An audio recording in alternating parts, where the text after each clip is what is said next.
Ao longo dos séculos, muitos lugares foram marcados por histórias de dor, sofrimento e segredos que jamais deveriam ser revelados.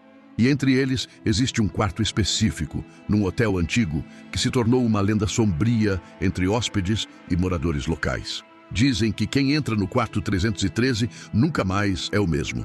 Alguns desapareceram sem deixar vestígios, outros enlouqueceram depois de passar uma única noite ali dentro.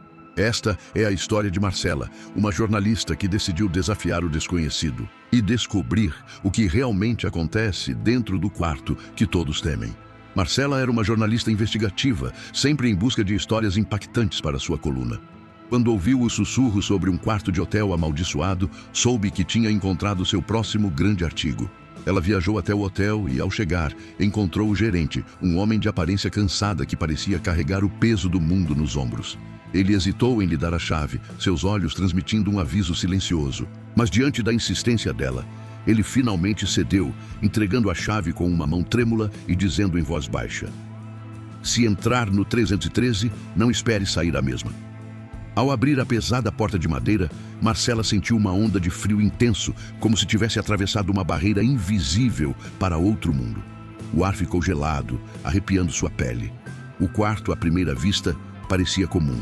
Uma cama arrumada, uma pequena escrivaninha e um grande espelho na parede. Mas o silêncio era diferente. Era um silêncio pesado, opressor, que carregava consigo a sensação inquietante de estar sendo observado o tempo todo, de cada canto escuro do cômodo. Determinada, ela montou seus equipamentos.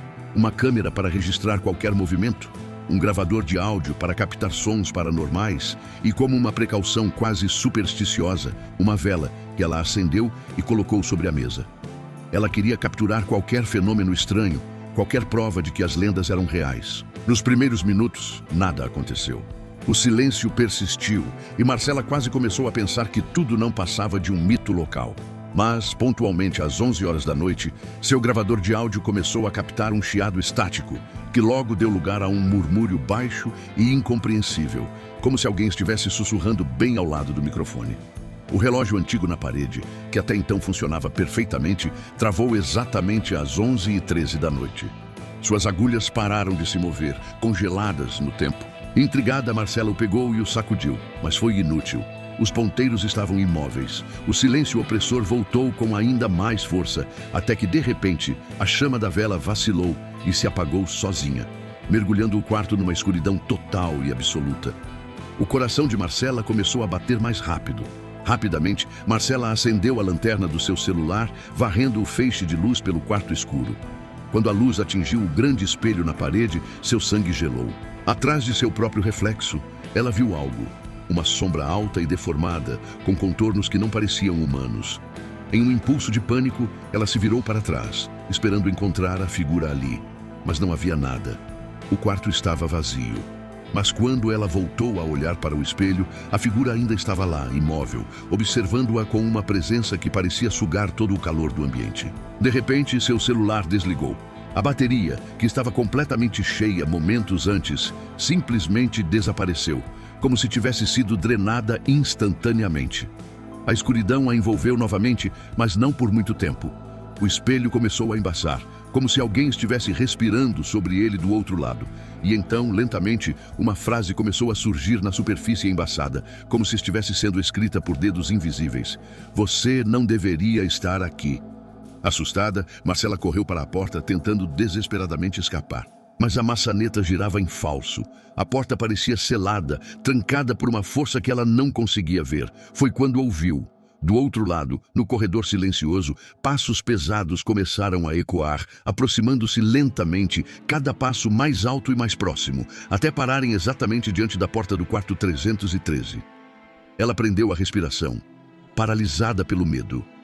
Ela recuou, tremendo, enquanto um som horrível arranhava a madeira da porta, como se unhas longas e afiadas estivessem tentando forçar a entrada. Então, 3 batidas fortes e secas ecoaram pelo quarto, tão potentes que fizeram as paredes estremecerem. Desesperada, ela gritou por ajuda, sua voz saindo fraca e trêmula.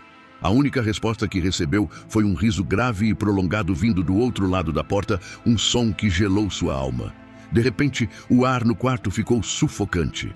tornou-se denso, pesado, como se todo o oxigênio estivesse sendo sugado para fora. Marcela caiu de joelhos, lutando para respirar, sentindo seus pulmões queimarem. Foi então que ouviu uma voz, um sussurro frio e masculino diretamente em seu ouvido, dizendo: uma vez dentro, sempre dentro. Não havia ninguém ali, mas a voz era tão clara que parecia vir de dentro de sua própria cabeça. Em um ato de desespero, tentando manter a sanidade, ela pegou seu gravador de áudio e apertou o play. O que ouviu a fez tremer ainda mais. Era a sua própria voz, gritando por socorro, exatamente como ela havia feito momentos antes. Mas junto com a sua, havia outra voz, uma voz distorcida e zombeteira, repetindo cada palavra que ela dizia em uníssono, como um eco macabro que zombava de seu terror. No chão, manchas escuras começaram a se espalhar a partir das paredes, como se sangue estivesse escorrendo pelas tábuas de madeira. As cortinas da janela se agitaram violentamente sozinhas, revelando uma janela que também estava trancada. E atrás do vidro, algo rastejava, uma forma escura e indefinida que batia contra o vidro com uma insistência desesperada, tentando entrar. Marcela começou a recitar uma oração, a única coisa em que conseguiu pensar, mas sua voz falhava, fraca e instável. Cada palavra que ela tentava dizer era abafada por gritos distantes, que pareciam vir de todos os lugares ao mesmo tempo, como se dezenas de pessoas estivessem clamando em agonia. Então, a superfície do espelho piscou como a tela de uma TV antiga, revelando por um instante vários rostos deformados e angustiados, colados ao vidro, todos observando-a. O terror foi demais. Ela desmaiou, caindo no chão. Acordou alguns segundos depois, mas não estava mais no chão. Estava deitada na cama, coberta até o pescoço com os lençóis frios. Ela não se lembrava de como foi parar ali, mas sentia braços invisíveis pressionando seu corpo contra o colchão, impedindo-a de fazer qualquer movimento. Ela estava presa, paralisada por uma força invisível. Com um esforço sobre-humano, ela conseguiu se soltar daquele aperto fantasma e correu para a porta mais uma vez. Desta vez, para sua surpresa, ela se abriu com facilidade.